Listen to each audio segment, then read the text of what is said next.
Hey everyone, welcome back to another episode of the Easy Conversations podcast, a podcast about having easy conversations. I'm your host, Furkan Dandia. In this week's episode, I'm excited to welcome Dan Shaikh, an event producer and a business system strategist who helps heart-centered entrepreneurs, coaches, and authors get on stage and launch their speaking careers. He co-founded Speaker Slam, a speaker development agency that helps speakers build their brand using speaking and video. His innovations in production and editing honed over more than 500 speeches, and that has allowed him to partner with dozens of viral media companies such as Goalcast, Shetty, Power Positivity, and Chicken Soup for the Soul. Dan's greatest passion and life's mission is to create a space of belonging and empowering people to claim their voice in all spaces. He is best known for being the host and producer of North America's largest inspirational speaking competition, which he has provided a platform for over 1,000 speakers to share their messages of inspiration. In this episode, Dan and I discuss the value of storytelling and how people gravitate towards the meaning of a story. Dan shares his own journey of opening up about his struggles and how that empowered him. Through his empowerment, Dan decided to co-found Speaker Slam to allow others to share their stories of inspiration. I really hope you get a lot out of this episode, and if at the end you could leave a 5-star review, I would truly appreciate it.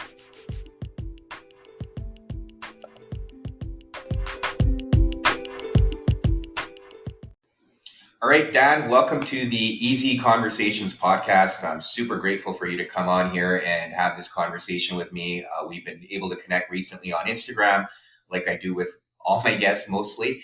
But we've touched base offline and it's been great. So I'm super excited for this conversation. But before we get going, I do want to give you an opportunity to share a little bit about yourself and what it is that you do before we actually get into the actual conversation. Thank you so much for having me. And for me, I'm just grateful to get an opportunity to share my message. And who I am is I'm Dan Shaikh. I am the co-founder of Speaker Slam, a speaker development agency. We help speakers be seen and heard, and we meet them where they're at. We're best known for being the creators of North America's largest inspirational speaking competition. We've been doing this for 6 years now, and each time we just keep changing and elevating the world for speakers. That's amazing, and that's quite the endeavor to start something of that significance. But one of the things you just mentioned was meeting people where they're at, and that's been something I try to remind myself as hard as it gets. But why is that so important for what you're doing with Speaker Slam, meeting people where they're at? We get hundreds of speakers, arrive to our stage, and they're all in different places, different experiences in their lives. Some of them just want to be seen and heard because most of the time they've never felt that, and that feeling of getting up on stage and sharing your story for the first time is a scary feeling. And sometimes you just need the support of community and the encouragement to get you to the point where it's not something that you fear so much in your head. And just the idea of telling your story is such a vulnerable act. And that in itself is where we meet people, is like, we want to help support you where it normalizes the conversation for them. And, we get a variety of stories. We get, new speakers, emerging speakers, to what we call momentum speakers, to professional speakers. Everyone's on their own journey. But the goal here is, how do we bring it all back to telling your story with a message? And so we try and meet people where they're at. Yeah, from that perspective. And that makes sense. Yeah. And as you've mentioned around everyone, the fact that everyone has their own story where they want to be, at least feel seen and heard in that regard. Why is that important? And I think the reason why I'm asking this question is because when we discussed this offline, you mentioned you had your own story. So do you mind sharing that a little bit and what got you down this path of creating speaker slam? Oh, for sure.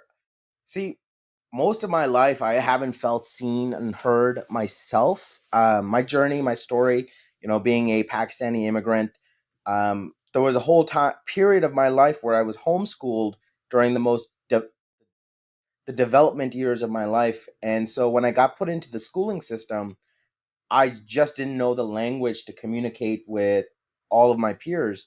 And so I was always catching up to people. So I was always feeling not enough, the kid that was dumb. So I chose to be silent. And in that silence of my life, because I just didn't want to look quote unquote dumb, because I couldn't speak the language. And over time, I've just felt I wanted to be the background character instead of being the main star of my own life. And there were certain things that I went through that made me really believe that being the background guy, not speaking up, was just an easy way to live life and just go through it. And then eventually, one heartbreak later, I was like, no, I do not want to live this sheltered immigrant life. So at the age of 20, I decided I'm going to live a life of discomfort, and that meant living outside my comfort zone. I remember Mm-hmm. just Googling that. Like, I love Googling my problems, and I was like, how do I get outside my comfort zone? And I discovered, skydiving. Do the thing that scares you, and that scared me because in my mind, I always believed skydiving would be something I do in my later in life. But what if I did it at the age of 20? And so I jumped in and I did it, and I was the guy who was afraid of roller coasters, and for me to do that was this like monumentous moment. I didn't tell anyone about it, even though my family took me and supported me in taking me there. um I remember my brother was not like, he thought I was gonna choke and Yeah. not like go through it, but then I did it, and I had felt this like joyous moment that I can do this. And then I had this idea: if most of my life I lived a shy immigrant life, what would it look like if I did all of my bucket list goals by 25? And then I started doing it. I did bungee jumping, whitewater rafting, solo traveling. In that 5 year span, I went from not living any experience to living some of the most peak experiences of my life, even doing an around the world trip, doing stand up. And in that journey of living outside my comfort zone, I remember on the last track of my trip in Thailand, I saw a 5 year old kid, and he was on the street begging for money. And it just took me back to the fact that I immigrated at 5 to North America. And that journey was like, I was just lucky because of my situation. It made me grateful for what I had. And it made me realize it was because of my parents that I even have all of these opportunities. And I was just spending the last 5 years externally living to the standard of success, which was experiences, because I just didn't have those when I was younger. So I came back and I was like, I need to do something differently because I'm just selfishly living, and just spending things on me. How could I create something for others? And I didn't really know what I was going to do. All I did was I jumped into personal development, took programs, read lots of books, volunteered at events. And during that journey, a series of yeses, like my friend invited me to this passion search competition. And I had this habit of just saying yes to things outside my comfort zone. I jumped in and I showed up, and then because I had been involved in like meetups and helping other event organizers, they asked me to run their meetup division, and so I said yes, and that led me to recruiting someone for as a speaker, and she invited me to her Toastmaster group. I said yes to that Toastmaster group, and I showed up, and I said yes to the opportunities that came up. And that's where I met my future business partner, and we both competed against each other for a VP role. Yeah. And in that same week, someone invited me to a self development program called Landmark. And I, for whatever reason, believed like a universal sign. Oh, like two people in that same week invited me to that program. And I was like, you know what? Either I join a cult or I join, or I get the results that they're promising. And so I was like, there's no lose-lose here.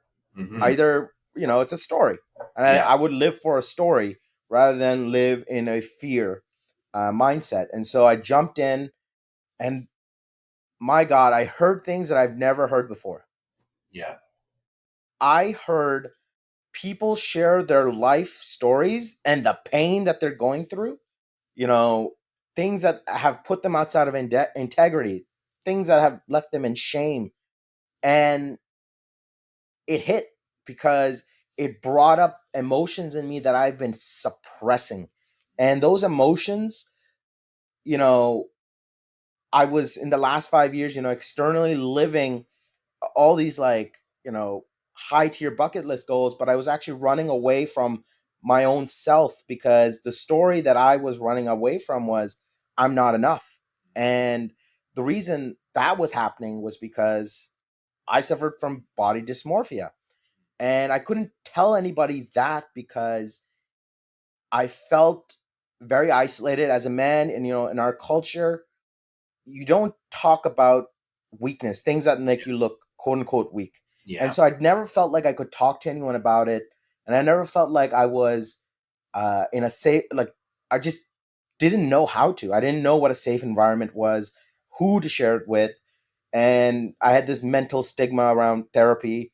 And so as I heard these stories, in the 3 days, I was triggered that I was there. Like, these people their thing happened like in the past. I'm still living it. Yeah. And I couldn't talk about it because I felt someone would laugh at me and judge me.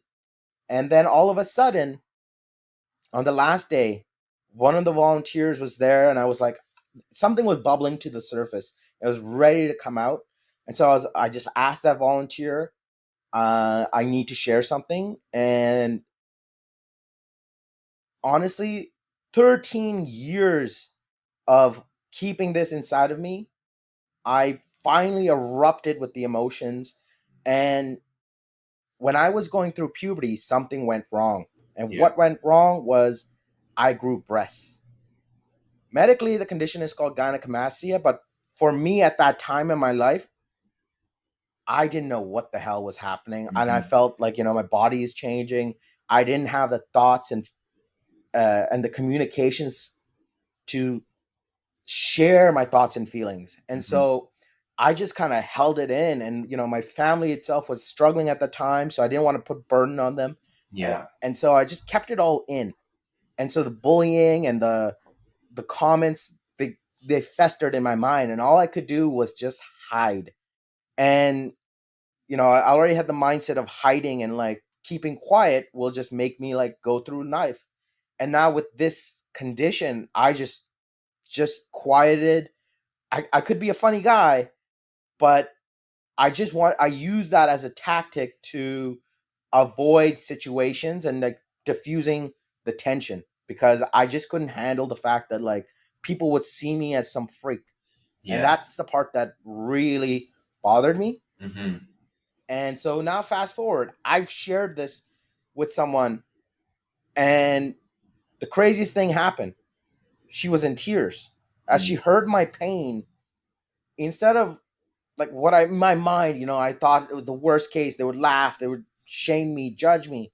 Instead, she felt my pain and Mm-hmm. she connected to it. And instead, she shared her own pain that came from hearing my story.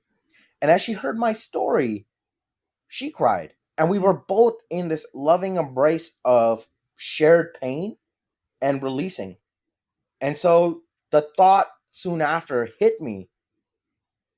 I was living with a victim's mindset because I kept this story inside deep, didn't tell a single soul. It just festered in toxic shame. Mm-hmm. But the moment I shared it with someone, it got a release. And in that release, the thought pattern came out. I was living with a perception that people were judging me. They were looking at me in a weird way. And I would walk around the world with this victim's mindset with no power. And I asked myself, what would my life look like if I took the power back in my life? And so I decided to get the surgery, the corrective surgery that I couldn't afford, but it was the investment that I needed to make in myself. It was an $8,000 surgery. Yeah. And in that surgery, when I got it, my life changed. I had a new sense of confidence. I had the ability to do things that I was so ashamed of doing. I could Mhm. wear a fucking t-shirt. I never wore a t-shirt. Like Mm. outside in public, never. I Yeah. would never take off my shirt going to the pool. Like that, these moments that people, take granted for me was a big deal. And getting comfortable in my own body, and this journey, happened so fast where I literally got the surgery. The journey of telling my parents and like that I needed to get this surgery was a whole different beast. Yeah. Um, and so after I got the surgery, my a month later, with this new sense of confidence, I asked my boss for a raise. I got a $10,000 raise. It paid for the surgery itself. And then 3 months later, I started Speaker Slam. And, all of this work that I did, it meant something because now I went from a guy who didn't have a voice to now giving people a platform to share their stories, their Mm. voice.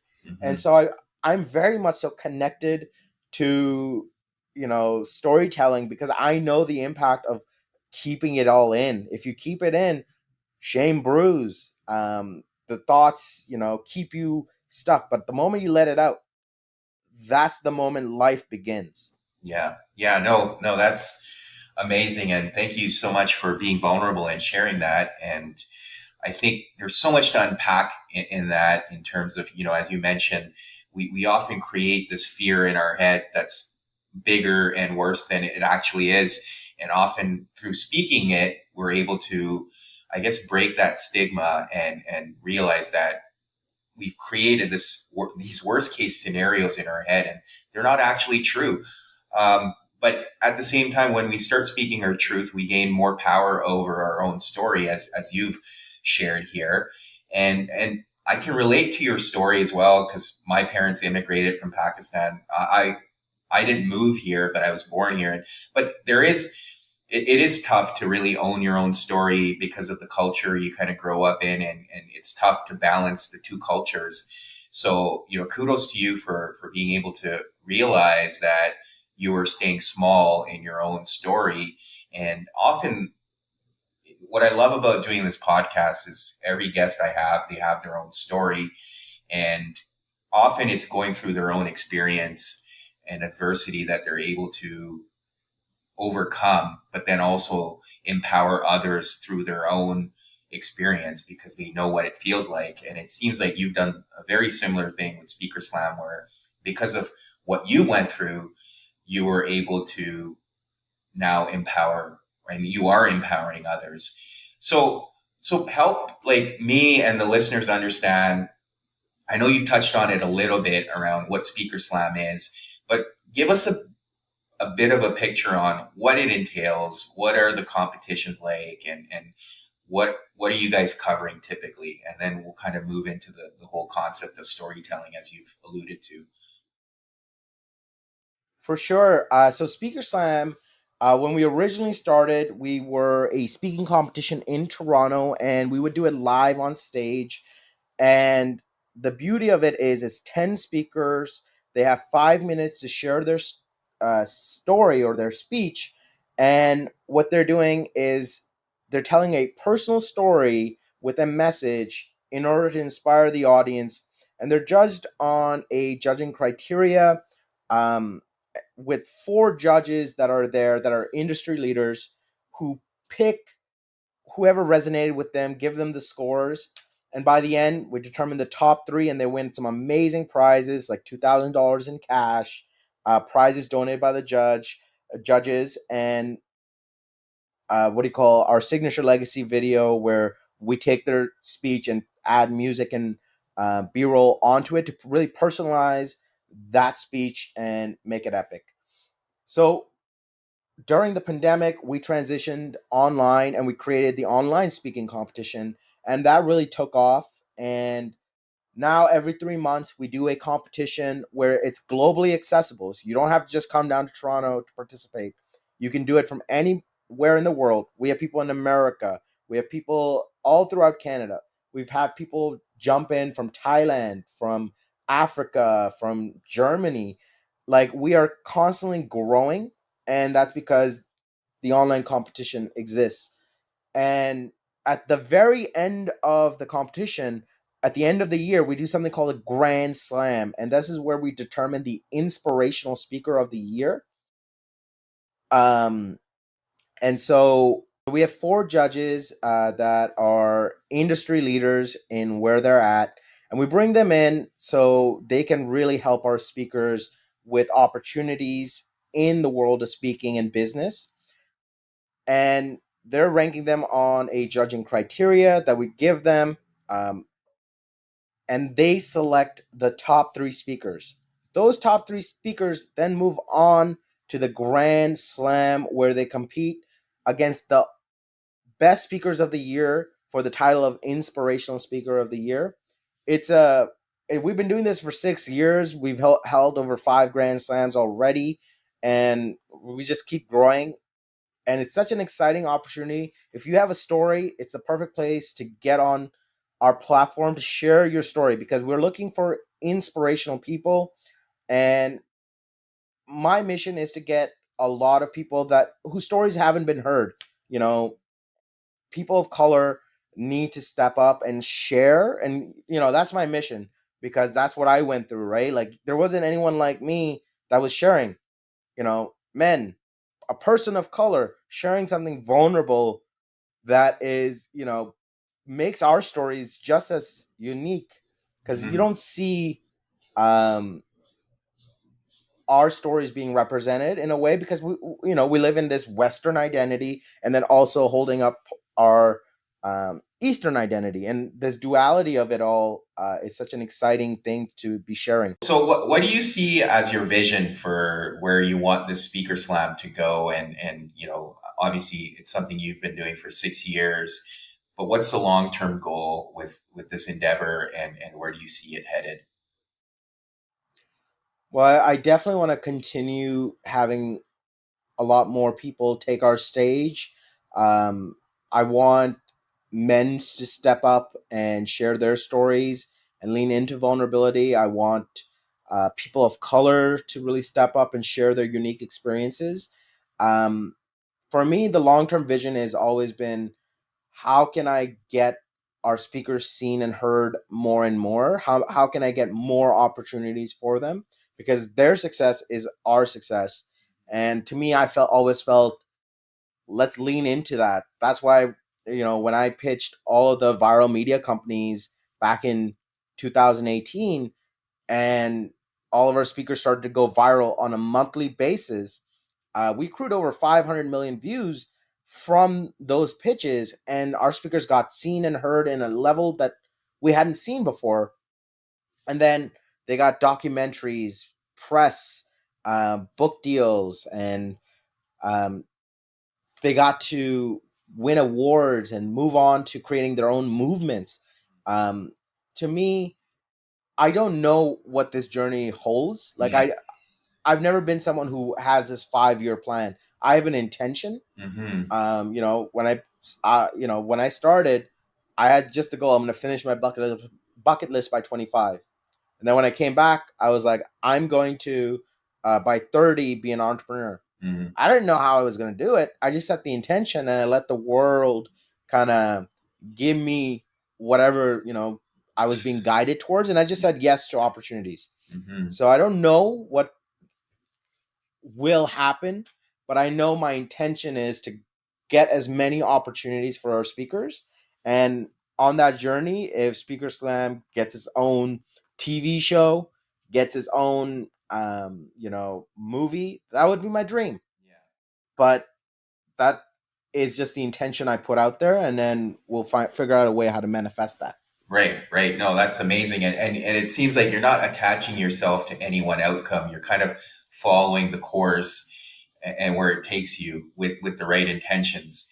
And and the biggest piece here, and one of the things I've been at least researching and trying to understand more is this concept of loneliness. And that's something you touched on earlier, where you felt alone in your story and some of the things you were struggling with.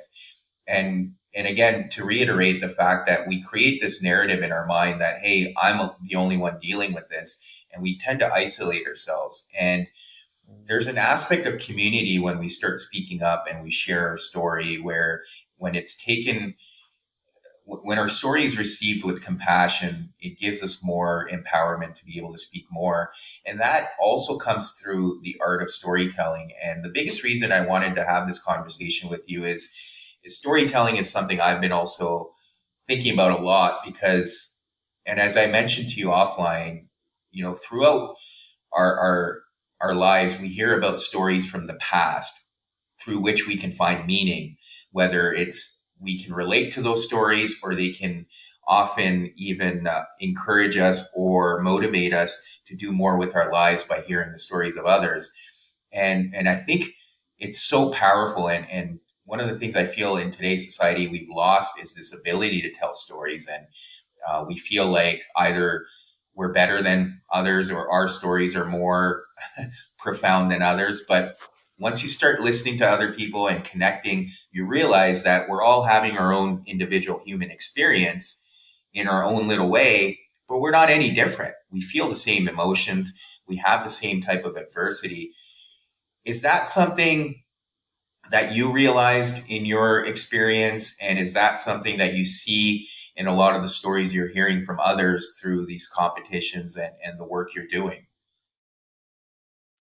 Man, I've heard so many stories, and each time it's so unique to hear the journey that you don't expect people to have gone through, and it creates such an empathy when you listen and when you hear the adversity that they went through. It's like it creates not only a connection with that person, but it also creates something inside of me.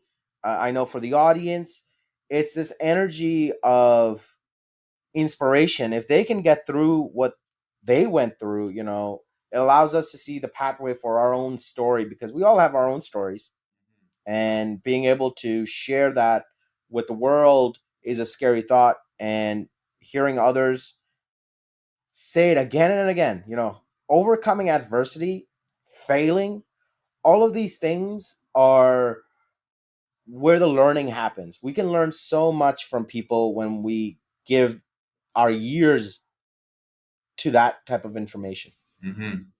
Yeah, no, absolutely. I agree with you. And for me, one of the things I've realized through is even doing men's groups, I find like a lot of these men come into these sessions feeling like, well, they're the only ones experiencing this or they're alone in their story. But once they start hearing other men sharing, whether it's struggles with family life or career, there is some commonality there. And again, I like to go back to that human experience that we can often create connection by focusing on the things that we have in common. And quite often, regardless of the way you look, color of your skin, where you're from, we all have something in common that we can find. And often that happens through storytelling. That's why I think it's so powerful. And I don't know if you feel the same way about that.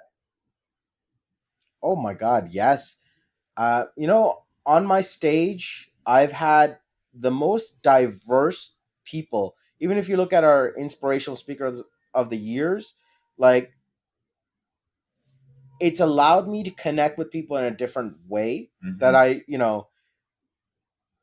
in my able-bodied life, I never expected to know the challenges that other people face.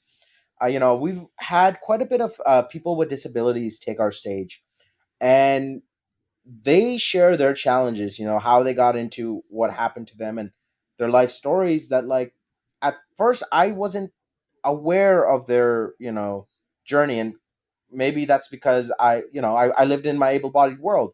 Hmm. And when I heard their narrative, and then, I went through an injury myself, and feeling those empathy skills be a part of that, it's like, holy cow, like the world needs to catch up, because these people, they're like, we're all the same, and you just don't have the empathy to take in all of the situations that are happening. And information overload keeps us away from like seeing the problems and the issues around us. But storytelling, when you really put yourself in that environment to listen, really helps you shape your new narrative, which is connecting with your humanity. So I see the power in storytelling in that way. Yeah, I agree. And that's the other thing I've been looking at too. Like I think a lot of people are drawn to movies for that reason too, because they can find an aspect of themselves in the Mm, narrative of the movie. Or you look at some of the archetypes that we see in the Disney movies or superhero movies. It's kind of the same narrative, right? The person is going through their own journey of adversity, and then they kind of figure out where their ego is holding them back. And once they master that, they're able to move forward. And I say ego in a very general sense because the ego can also make us feel like we're unworthy. And I can relate to your experience, even though my experience has been different, but I understand that sense of unworthiness. And the more we talk about it, the more we share our stories, we can break that ego down and realize that we're all having, like I said earlier, the same experience, but in different ways. And how can we connect mm, on that and empower each other? mm-hmm, mm-hmm. Most recently, I did something called ayahuasca, and my life has been different ever since I did it. And the reason I say that is because, I've been doing this work of healing for the last 5 years, since Yeah. ever when I got that corrective surgery.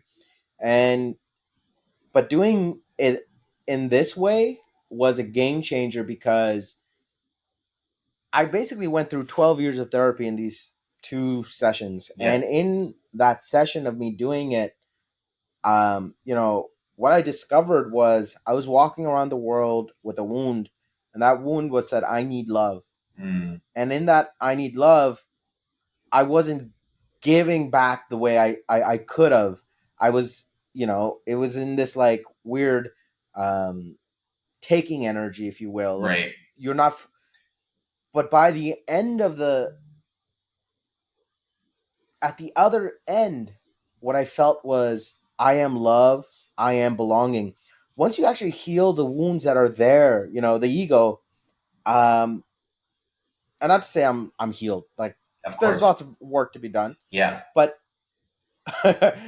uh, what I want to say is there is perspective, and we have to look at like our lens of the world. Sometimes is clouded with our own experiences, our adversities, our failures. To be able to let that go is such a powerful experience, and I genuinely felt that from my experience. And Hmm. I know, like, what I feel now, and I genuinely feel is a lot of people are going through their own emotions. Like, the pandemic itself Hmm. created trauma. Like, what happened in the Yeah. last 2 years, like, it has a ripple. Like, and it's weird to say, but like, I felt like ayahuasca healed that part of the pandemic that Right. created a bit of trauma, and I just got to see it from a different lens, and I saw it differently. And so Yeah. um, I feel like the world can be a better place if more people focused on themselves and healing themselves, because then the more we heal ourselves, the more we open connection to each other, Right. because we Right. can output love. Absolutely. And thank you for sharing that, and that whole experience. And one of the things I've realized too, there's an aspect of service that we often take for granted, or often even underestimate. And to your point, we're all wounded in a way, in our own little ways, and we're all seeking love, but it's very conditional. It's like, oh, if I get love, then I'll give it back. But there's something to be Yeah. said about the act of service. And I'm using service again very loosely here. When you're able to give it to other people, whether it's love or whatever you're wanting, you get it back almost multiplied, right? And as you mentioned, after healing yourself and recognizing that you could be sharing that part of yourself with other people, I'm sure you've started to experience how much more you're getting out of it yourself. And even this platform you've created, I'm sure we often don't realize, in my case, when I co-started a men's group, I thought I was doing something for my community, but I've gotten way more out of it than I thought I ever would. And I would say I Mm, look forward to it in the sense because I continue to get more out of it. And mm, so yeah, I think it's once we start doing that service, we realize how much more we can take out of it too. mm, mm. My it's funny to say. My shaman said that as leaders, we have to heal ourselves first in order to be the container of love for others to lean Hmm. on. And the act of, like, the fact that you're running this men's group, the act of creating a platform, the act of just any sort of creation where you allow others to come in, you have to be the container of love for others to kind of lean in to heal themselves. And Hmm. um, the work itself of giving has this, like, energy of, like, discovering yourself in the process because you're becoming someone else in the journey. Hmm. Absolutely. Yeah. And that's a powerful message, the container of love. That's something I'm going to take back for sure. I haven't been able to articulate it that way. So thank you for that. Dan, I've really enjoyed this conversation, minus all the technical glitches, but thank you for sharing your story, being so open and vulnerable. Uh, the work you're doing is amazing, and I'm glad you've created this platform for other people. That's amazing as well.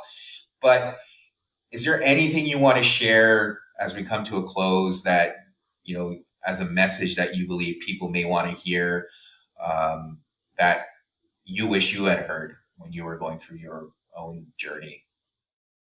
Mm. Don't be afraid of your story.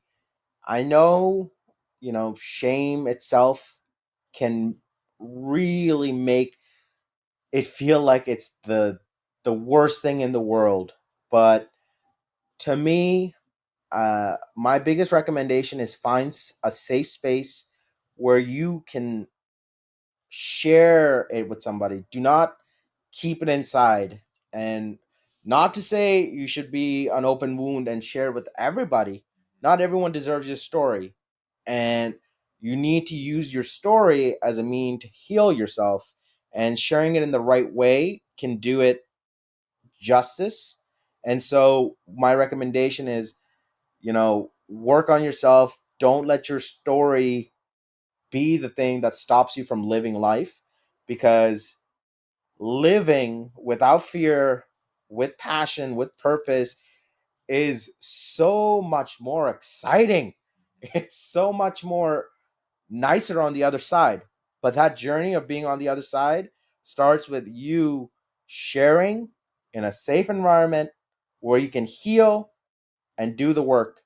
And so my advice is, don't give up, rather work on sharing yourself in a vulnerable way that makes a difference for you so you can go out and make a difference for everyone else.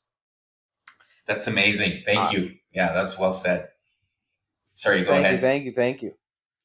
Um, Me and a couple of co-authors got together and we created this book called Our Yellow Brick Road, and we all shared our own personal stories. And I go deep. If you like my story, I share my entire life story in my chapter, um, and it really alludes to what it was like to live with gynecomastia. And if you're someone who's listening who felt, my story connected with you, read the chapter, because I want to know, um, you know, there's other people out there that have a similar story, and we can connect. Hmm. Absolutely. And I'll put the book and some of the resources you have in the show notes. And uh, uh, before we do end, is do you want to share some of the ways listeners can get a hold of you or find you, whether it's social media, online? And you've mentioned your book already, but I'll put all that in the show notes. But yeah, anything you want to share in terms of people reaching out to you? For sure. Follow me at the Dan Shaikh, or at Speaker Slam. I am there and available if you have any questions. I'm all about helping you be seen and heard. I help speakers get on stage. And my goal ultimately is to give people a voice, unique experiences that need to be heard, because the world needs that. The world needs that. I feel we're done with hearing the same narrative over and over. Let's change the narrative, and it starts with us who are living it right now. Change the next generation. Yeah, that's powerful, powerful stuff. Thank you again, Dan. I appreciate everything, and appreciate the work you're doing. And I'm sure it's making a huge difference for people. So thank you again for coming on.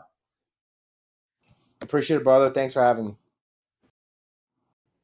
Thank you for tuning in to another episode. As always, please subscribe to the podcast if you enjoy the episodes, or leave a comment in the comment section. I always love hearing from you. Thank you again, and until next week.